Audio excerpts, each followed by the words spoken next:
Hello friends, welcome to iExamB. I am Sushil Ragde, ex-manager Reserve Bank of India, and before joining Reserve Bank of India, I was working as an associate consultant in the Oracle Corporation. उसके बाद मैंने state bank of India में मेरा selection हुआ था, Allahabad bank में काम किया and then I work for the Reserve Bank of India for 3 years. उसके बाद मैंने स्टार्टअप्स स्टार्ट किया मेरे एक दो ventures. Then right now I am working in the iExamB. तो यहाँ पर ना ये बहुत एक अच्छी अपॉर्चुनिटी आई है specifically for the people who are working in the IT sector. And you know that ना there is no we can say restriction on the background of the candidate. Even if the candidates from the civil engineering, chemical engineering, electrical engineering, electronics engineering, they are also working in the IT sector, provided that they know any good language. जैसे सी है, C plus plus है, जावा है, Python है, बहुत सारे languages है. अगर आपको ये आता है तो आप आईटी सेक्टर में काम करते हैं. आपको पता है, आपने इंजीनियरिंग कॉलेज में आप थे तो मास लेवल पे रिक्रूटमेंट होता था. इन्फोसिस है, टीसीएस है, आईटी है. तो आज के डेट में अगर आप देखेंगे, मैं जब इंजीनियरिंग में था उस टाइम पे इन्फोसिस ने मुझे याद है 2 लाख का सैलरी ऑफर किया था. ये मैं सीटीसी की बात कर रहा हूँ पर ईयर की. ये बात है 2005 की.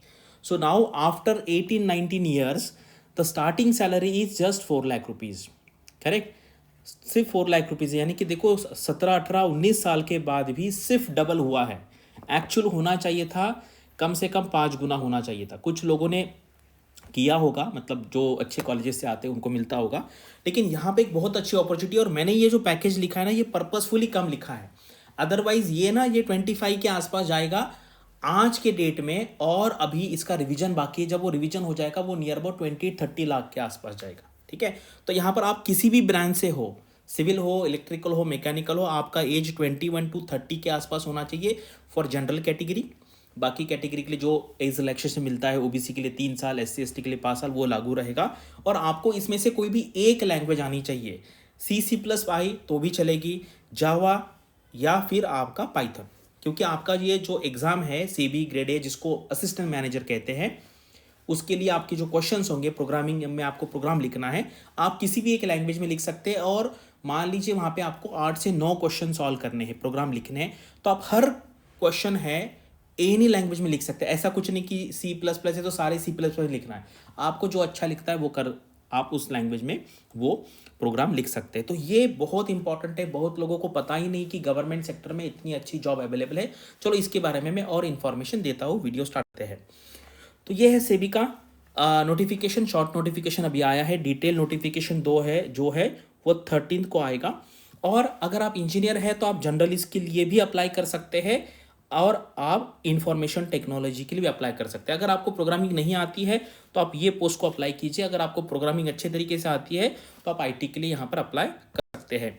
और ये सारा उसमें दिया है कि कितना एज होना चाहिए, मोड ऑफ सिलेक्शन कैसे होगा, रिजर्वेशन कैसा है. और अगर आप देखेंगे सैलरी यहाँ पर है 1.5 लाख, जो 18 लैक्स होता है अगर आप ईयरली कैलकुलेट करेंगे.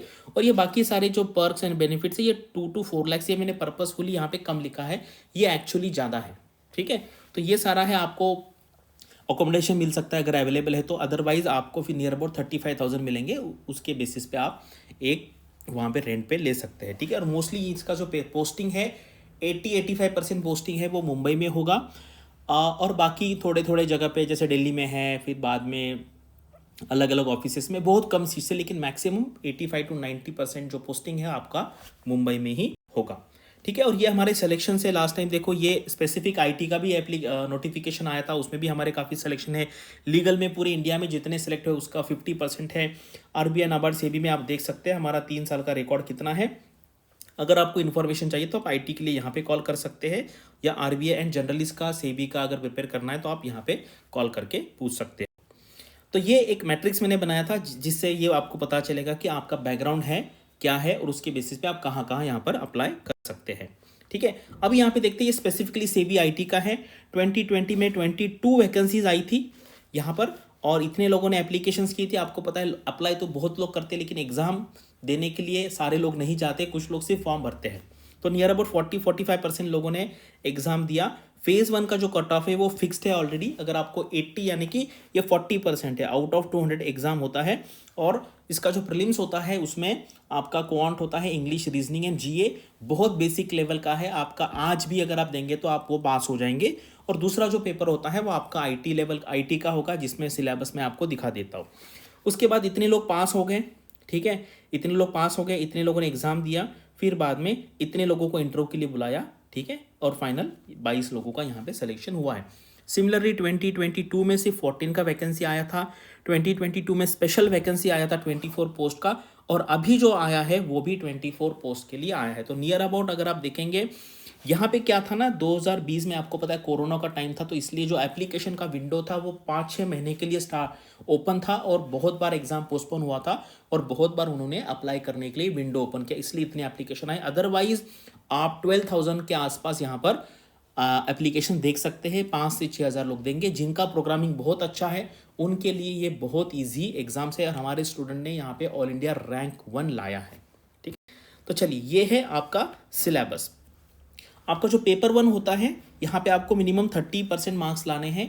और मैं आपको कहता हूँ कि जो ये वीडियो देख रहे हैं आज आप इसको 30% ला सकते हैं। बहुत इजी, मतलब बहुत इजी होता है। यहाँ पर आपको इंग्लिश का पेपर होता है, क्वांटिटेटिव एप्टीट्यूड होता है, रीजनिंग होता है, एंड फाइनेंशियल सेक्टर के करंट अफेयर्स होते हैं। यहाँ पे कोई सेक्शनल कट ऑफ नहीं है, यानी कि यहाँ पे क्वांट, इंग्लिश, रीजनिंग, जीए में सेक्शन वाइज कुछ मिनिमम मार्क्स नहीं लाने, ओवरऑल आपको सिर्फ 30% मार्क लाने। और जो आपका जो सेकंड पेपर होगा उसके लिए आपका सिलेबस है, मैं आपको सिलेबस दिखा देता हूँ। और जो आपका फेज़ 1 एग्जाम है, जैसे आप ये एग्जाम देंगे, फेज़ 2 के लिए आप एलिजिबल हो जाएंगे, तब आपको एक इंग्लिश का डिस्क्रिप्टिव पेपर है, और उसके बाद आपका एक प्रोग्रामिंग का टेस्ट होगा, जिसमें आप C++, जावा एंड पाइथन में से कोई भी एक लैंग्वेज हर एक क्वेश्चन में आप वहाँ पे सेलेक्ट कर सकते हैं। तो ये जो सिलेबस है ये फेज़ 1 का सिलेबस है, जो सिर्फ क्वालिफाइंग नेचर का है। यहाँ पर आपको मिनिमम 40% मार्क लाने हैं। ये आप देखिए, वेटेज यहाँ पर पूरा दिया है, क्या क्या सेक्शन है। अगर आपको इस पर गुड कमांड है तो आप ये फॉर्म भर सकते हैं। और फेज़ 2 के लिए जो सिलेबस है, ये सिलेबस है, ये आपको यहाँ पे प्रोग्रामिंग एक्चुअली करना है। और इंग्लिश का भी पेपर रहेगा, जहाँ पे आपको ऐसे है, ठीक है, ऐसे है, उसके बाद प्रेसिज है, उसके बाद कॉम्प्रिहेंशन यहाँ पे आपको पूछा जाएगा, जो एक नॉर्मल लेवल का, अगर आपने ग्रेजुएशन किया है अच्छे तरीके से, आपका बेसिक इंग्लिश अच्छा है, तो आपको यहाँ पर कोई प्रॉब्लम नहीं आएगा। तो ये बेसिक इन्फॉर्मेशन है। अगर आपको इसके बारे में और डिटेल इन्फॉर्मेशन चाहिए तो मैंने जो नंबर दिए है, आईटी के लिए एक अलग नंबर दिया है, जनरलिस्ट के लिए अलग नंबर दिया है, वहाँ पे आप कॉल करके पूछ सकते हैं। आप कमेंट सेक्शन में भी मुझे क्वेश्चन पूछ सकते हैं, मैं यहाँ पे आंसर देने का ट्राई करूँगा। Thanks for watching this video and all the best for your studies and upcoming examinations.